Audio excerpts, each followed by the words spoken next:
Alright, we're going to have a go at this pudding here. It now put on. Here we go. We got some glazed cherries, some mixed fruit, some grated ginger, some grated apple. And now we've put in the breadcrumbs, we put in some flour. And then we're going to put some eggs and some brown sugar. Mix it all together. Pop it in a little bowl and boil it for 6 hours. The pud should now. And I forgot to say we put some rum in this one. It's supposed to have a cup for the full version. This one being the half version, put half a cup of rum in here. And then I soaked just the fruit and the ginger and the spices. But yeah, we're going to mix some eggs, some brown sugar and some butter and make sort of like a creamy stuff for it to bind it all together. And we'll boil her up. Here we go, we got the butter and we got the brown sugar in the therm mix. We're going to cream this up. So I found the recipe that I use, it's from taste.com, it's online.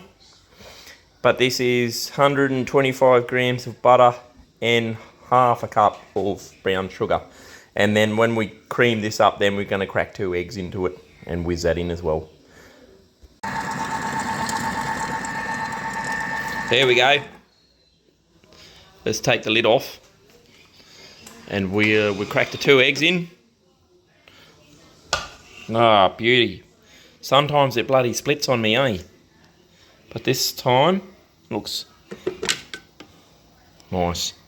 Alright, we'll transfer that in here to the pudding mix, and then we'll whack it in a bowl.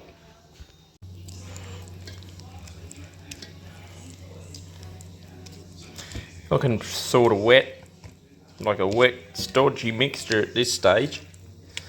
This is my consistency of how I do my pudding together.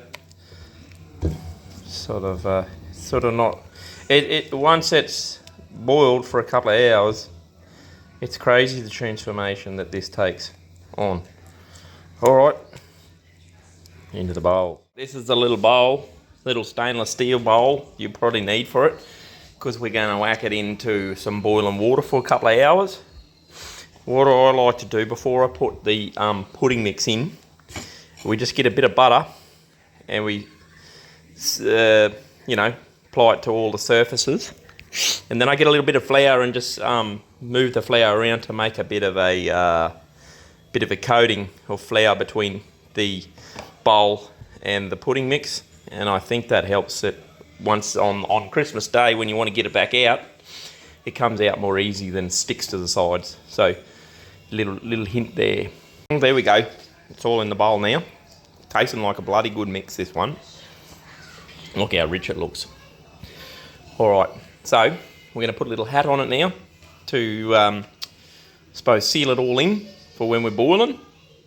And then we'll show that. This is the hat, baking paper. And what we're going to do is measure from about the centre of the pudding to the edge of the bowl, and then we're going to cut that with the scissors and unfold it. We've just folded it all together over and over and over till we get this sort of triangle looking shape, and cut that off, and then we'll put that on top. There we go, see how we went for size. So pop that on top. There we go, look at that. It's going to sit in there nicely, I think. So just push it all against the edge to make a bit of a seal. So push it on. I find when I'm boiling, sometimes the water gets in here. So I think this just helps it. Once it's been boiling for a little bit, it sort of sets pretty good. There we go. All right. Now we've got to sort of make a little package to lift it up to then put it into the boiling pot. So a bit of alfoil on top. I put 2 sheets on. And then we've got some baling twine here, jute twine, and we're going to wrap it around and make a little handle for it. I get plenty of twine, so as you see, sort of twice the diameter of it. And I'm going to wrap it around there and then tie them together on this end, and then usually flip it up and over and tie it back into that spot there. Okay, so we've looped it over, tied it off in here, and flip it back and up and over, and then we're going to just tie that off over here.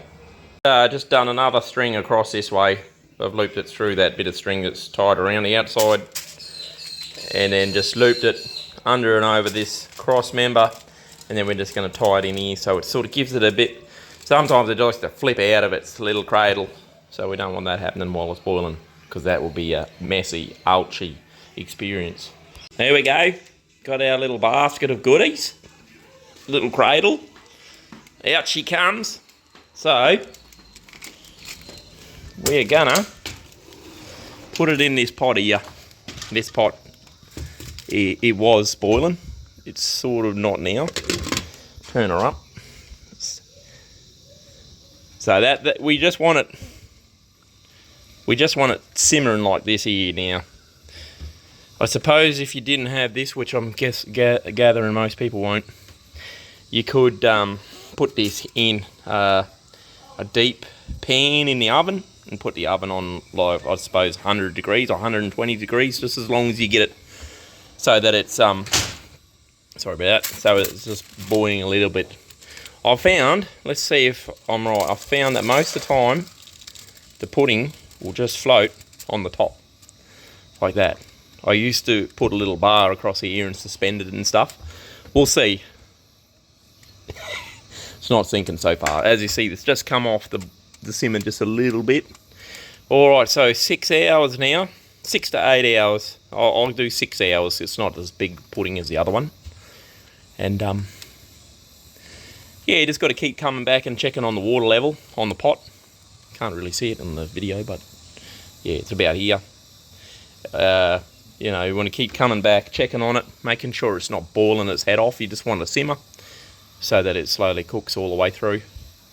About 6 hours in, you just let it out, cool it down, and then you can just store it ready for Christmas Day. Alright, cheers. Hopefully that helped someone in their Christmas pudding making endeavours. Have a go at one. It's pretty easy. If I can do it, bloody hell, anyone can. Alright, cheers. Whoops, thanks for watching. Bye.